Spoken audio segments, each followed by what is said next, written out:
იცით მე მინდა გამოვეხმაურო ბოლო დროს პოლიტიკურ მოვლენებს და ორ ძირითად საკითხზე მინდა შევაჩერო თქვენი ყურადღება. ერთი თავისთავად იქნება საარჩევნო კოდექსი და მასთან დაკავშირებული ცვლილებები და მეორე მძიმე ეკონომიკური ვითარებაში უმუშევრობასთან დაკავშირებული საკითხები, უბრალოდ განცხადება, საკსტატის ინფორმაცია და შემდეგ მთავრობის განცხადება, რომ დავძლიეთ თითქოს რაღაც პროცენტით უმუშევრობა და დასაქმდა ჩვენი მოსახლეობა. ამასთან დაკავშირებით დავიწყებ ამ ეტაპზე საარჩევნო კოდექსთან დაკავშირებული მოსალოდნელი ცვლილებებით.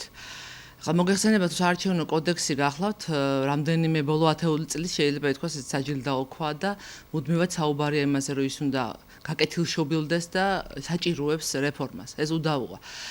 მაგრამ ხელისუფლებამ ძალიან დააგვიანა ამასთან დაკავშირებით ეს რეფორმები, თუმცა კარგი იქნება თუ რაღაც დროში, რაც არის დარჩენილი, იმას ჩაეტევა და შემოგთავაზებს რეალურ ცვლილებებს, ისეთ ცვლილებებს, რომელიც შედეგს გამოიტანს, თვისებრივად შეცვლის შემდეგ ვითარებას და შედეგს. ახლა თქვენ კარგად მოგეხსენებათ, რაშიც არის საქმე, საკონსტიტუციო საზამართლოს მიერ გამოტანილი ეს გადაწყვეტილება, თავისთავად ალბათ შეიცვლება, ხო, სხვანაირად ეს არ გამოვა, მაგრამ რამდენად რეალური იქნება და რამდენად ობიექტური იქნება ეს ცვლილება, რომელსაც ხელისუფლება შემოგთავაზებს. ამაზეა საქმე. ეხლა ის რომ უნდა გასწორდეს იქ თანაბრობის პრინციპი, ეს ვიცით და ამაში მე მგონი ეჭვი არავის არ ეპარება, მაგრამ რამდენად თავის სასარგებლოდ გადაწყვეტს ამ საკითხს ხელისუფლება, აი ეს არის სწორედ საკითხი. ეს დგას კითხვის ნიშნის ქვეშ და მე ვფიქრობ, რომ ჩვენ ალბათ რაიმე ისეთ ცვლილებას, ყოველ შემთხვევაში მე ასევე ვფიქრობ, ისეთ ცვლილებას არ უნდა ველოდოთ ყოველ შემთხვევაში, რასაც თხოვობს ოპოზიცია. სამწუხაროდ საპარლამენტო პარტიებმა მათ შორის ჩვენც არაერთხელ გვითხოვს ამის შესახებ. თუ ვინმე სჭირდება რეალური და ძირეული ცვლილებები, ერთ-ერთი ჩვენც ვართ. მცირე პარტიებს, პატარა პარტიებს განვითარებისათვის და იმისათვის, რომ რაღაც რეალური შედეგი მივიღოთ და ნელ-ნელა მაინც ნაბიჯ-ნაბიჯ წინ წავიწევთ, აუცილებლად გჭირდება სამართლიანი საარჩევნო კოდექსი. იმიტომ რომ ამის გარეშე სამართალი ქვეყანაში ვერ აღსრულდება და უპირველესი ეს თქვათ რამაც ეს უნდა გააკეთოს, ეს არის საარჩევნო კოდექსი. საარჩევნო კოდექსი ქმნის იმ პოლიტიკურ სივრცეს შემდეგ და იმ პარტიებს და გარემოს, რომელიც ჭირდება ქვეყანას ამა თუ იმ კანონის მისაღებად და ზოგადად პოლიტიკური პროცესის სამართავად. ასე რომ კარგი იქნება და მე კიდევ ერთხელ მინდა ხელისუფლებას მივმართო, რომ ის რასაც უწუნებდა ის თავის დროზე ნაციონალურ მოძრაობას და აკრიტიკებდა, არა მხოლოდ უწუნებდა, ამის წინააღმდეგ გამოდიოდა წლების განმავლობაში, თავად ნუღა გაიმეორებენ ამას და ერთხელ და სამუდამოდ დავიწყოთ რეალური რეფორმა და არა მხოლოდ რაღაც ფორმალური ცვლილებები, რომელიც შედეგს ვერ მოგცემს. ეს იქნება ძალიან მნიშვნელოვანი. ეხლა რაც შეეხება იმ ვითარებას, რომელიც არსებობს ზოგადად ქვეყანაში და ის რომ მძიმე ეკონომიკური ვითარება გვაქვს, ეს სახეზია და მე მგონი არ საჭიროებს ბევრ საუბარს, ეს არაერთმა კვლევამ დასტურა და გამოაჩინა, მათ შორის ბოლო კვლევა ეროვნულ-დემოკრატიული ინსტიტუტისა და მე მგონია რომ არ არის კვლევები საჭირო იმისათვის, რომ ჩვენ დავინახოთ რა ვითარებაში ვცხოვრობთ ამ თვალსაზრისით და ჩვენს გარშემო ყველანი ვხედავთ, რომ ზოგადად იგივე იქნება ლარის კურსთან დაკავშირებული პრობლემები თუ უმუშევრობასთან დაკავშირებული ქმნის მძიმე ეკონომიკურ ფონს. აი ამ ყველაფრის ფონზე იმის თქმა, რომ ჩვენ რაღაც პროცენტით დავძლიეთ უმუშევრობა და დასაქმებული ყავს ადამიანები, მე ვფიქრობ, არის ზედაპირული განცხადება და სულ ცოტა საჭიროებს საზუსტებას და მეტი დამაჯერებლობისთვის არგუმენტირებას იმისა, თუ რას გულისხმობს მთავრობა ამაში. ეხლა საკსტატს აქვს რა თქმა უნდა თავისი მეთოდოლოგია და ეს მეთოდოლოგია ეფუძნება როგორც თავად ამბობენ და არის კიდეც მათ ვებგვერდზე, ეს არის შრომის საერთაშორისო ორგანიზაციის მიერ მიღებული მეთოდოლოგია, მაგრამ და რომელიც გულისხმობს კიდევ ერთხელ ვიტყვი მოსახლეობისთვის, რომ გამოკითხული ადამიანი სულ რაღაცა ბოლო 7 დღის განმავლობაში 1 საათით მაინც უნდა იყოს თურმე დასაქმებული, რომ იცვლებოდეს დასაქმებულად. ეს ასეთი მიდგომით თუ ვაპირებთ ჩვენ წინსვლას და ევროპაში შესვლას და ყოველ შემთხვევაში ევროინტეგრაციის გზაზე სიარულს, ეს ნამდვილად არ წაგწევს წინ და მაშინ საჭიროა რომ მოსახლეობას, მოქალაქეებს ავუხსნათ, განვუმარტოთ ყოველთვის ტერმინები, რას უგულისხმობთ დასაქმებულში და რას უგულისხმობთ უმუშევრებში. იმიტომ რომ დღითიდღე გაედინება ადამიანები მიდიან, ფაქტობრივად ესენი გარბიან, კი არ მიდიან. იმიტომ რომ უნდათ რომ გაექცენ მძიმე ეკონომიკურ ვითარებას, რომელიც არის ქვეყანაში. სამწუხაროდ არა მხოლოდ ამ ხელისუფლების დროს, ბოლო 10 წლებია. და რეალურ ცვლილებებს ჭირდება რეალური საქმის გაკეთება და არა მხოლოდ საუბარი.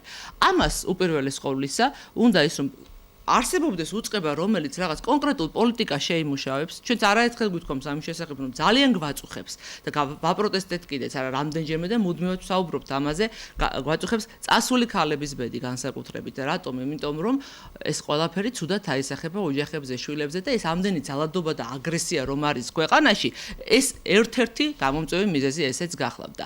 იმისათვის რომ ეს ადამიანები დაბრუნდნენ, რა კეთდება? მე ვსვამ შეკითხვას, ხელისუფლებას უსვამ შეკითხვას.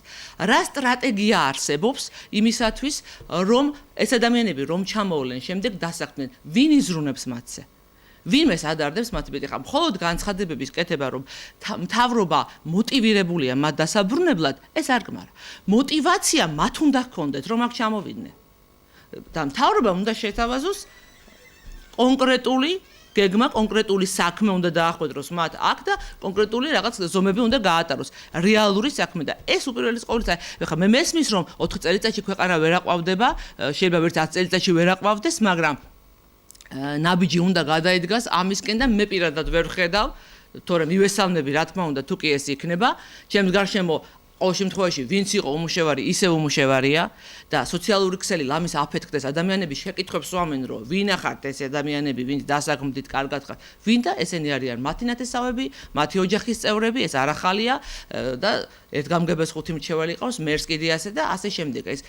ეს თუ არის დასაქმება, ეს წინ ვერ წაგვწევს, ეს განვითარებას ვერ მოიტანს და მდგომარეობას ვერ გააუმჯობესებს. საჭიროა რომ არსებობდეს უწყება, რომელიც იქნება მაკოორდინირებელი დარგებს შორის დასაქმების საკითხში, რომელიც ზუსტად იმისთან მიხედვით მოახდენს კატეგორიზაციას, რომ დემოგრაფიული, ასაკობრივი, სქესობრივი მათ შორის, რომ გენდერული საკითხიც იყოს აუცილებლად გათვალისწინებული, ეს ერთ-ერთი წინაპირობა სხვათა შორის გახლავთ, კიდევ ერთხელ შევახსენებ საზოგადოება ჩვენი ევროინტეგრაციისა, ხო? ასე რომ მხოლოდ იმის თქმა, რომ ჩვენ ეს ყველაფერი გვინდა, ჩვენ ამას გავაუმჯობესებთ, ვერბალურად და სიტყვიერად დეკლარაციის დონეზე ეს შედეგებს ვერ მოგვიტანს. სხვათა შორის ისიც ახსენა პრემიერ-მინისტრმა, რომ ბოლო 25 წლის განმავლობაში ხელისუფლებები ფაქტობრივად ხელისუფლებებმა მოუსწეს ადამიანებს წინსვლის პერსპექტივა. ეს რა თქმა უნდა არის რეალობა, მაგრამ რას ვაკეთებთ იმისთვის, რომ ეს პერსპექტივა იყოს? მე მგონია ყველამ კარგად ვიცით, რომ არც ერთი განვითარებული ქვეყანა არ აშენებულა და არ წაუწევია წინ არც ერთი ნაბიჯით ობიექტური კონკურენციის გარეშე, ხო? კონკურენცია არის ის წინაპირობა ყველა სფეროში. საზოგადოებრივი იქნება, საჯარო სექტორი იქნება, კერძო იქნება, ყველგან საჭირო არის კონკურენცია და რას ხედავთ ჩვენ? არა თუ კონკურენცია არ არის ელემენტარულად დაცული, ამისკენ არანაირი ნაბიჯი არ იდგმება, ისევ მიუბრუნდება ნეპოტიზმი ყვავის ქვეყანაში. იქ სადაც არის ნეპოტიზმი და ნეპოტიზმის მწვანე აქვს ანთებული, იქ არ იქნება თავისთავად კონკურენცია და არც განვითარდება ქვეყანა. ასე რომ ამას უნდა მიეხედოს, არ არის ეს ზერელე საკითხი. ისე შეეჩვია თითქოს ყური, ნეპოტიზმი გვესმის, ეს ღუპავს ქვეყანას და საფუძველშივე კლავს ჩვენს განვითარებას და ასე რომ ჩვენს გარშემო ძალიან ბევრია ესეთი ადამიანები, ვინც არის თავის პროფესიაში ძალიან წარმატებული და შეუძლია ქვეყანას გამოადგენს და მოდით მივცეთ ამ ადამიანებს შანსი და უპირველეს ყოვლისა ჩავატაროთ ის რეფორმები, ნელ-ნელა გავატაროთ, რაც ზოგადად შექმნის ქვეყანაში აი ამ ვითარებას და ის რომ იმის თქმა რომ არის ამის პერსპექტივა ამ წუთში ქვეყანაში არსებობს თავრობა ამასაც ესეც თქვა პრემიერ-მინისტრმა ესეც განაცხადა რომ დღესდღეობით ამის პერსპექტივა არსებობს რომ ადამიანი განვითარდეს მე მინდა გითხრათ ხმამაღლა და გარკვევით არ არსებობს დღეს ამის პერსპექტივა არსებობს მხოლოდ იმის პერსპექტივა თუ ყავს ნათესავი თუ ყავს ვიღაცა ზემოდან რომ ვიღაცასთან რაღაცა და ეს რაც იყო ადრე ეს საბჭოური მენტალიტეტი ამას უნდა ვებრძოლოთ უყველამ ერთად და ამას უნდა ვებრძოლოთ ყველა სფეროში სამართლიანობით და ობიექტურობით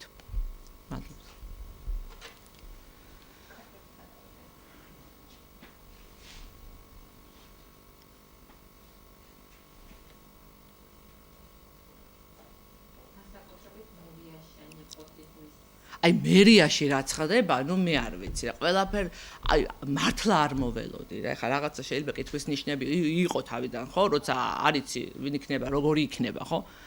შეიძლება ხა რაღაცას ატყობდე ერთი შეხედვით, მაგრამ სხვა არის ადამიანის საქმეში როგორ გამოაჩენს თავს. მე არ ვიცი, ну ამას ნამდვილად არ მოველოდი.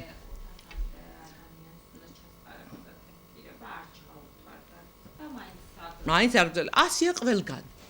ასეა ყველგან და ეს არის ძალიან საშიში, ძალიან ცუდი.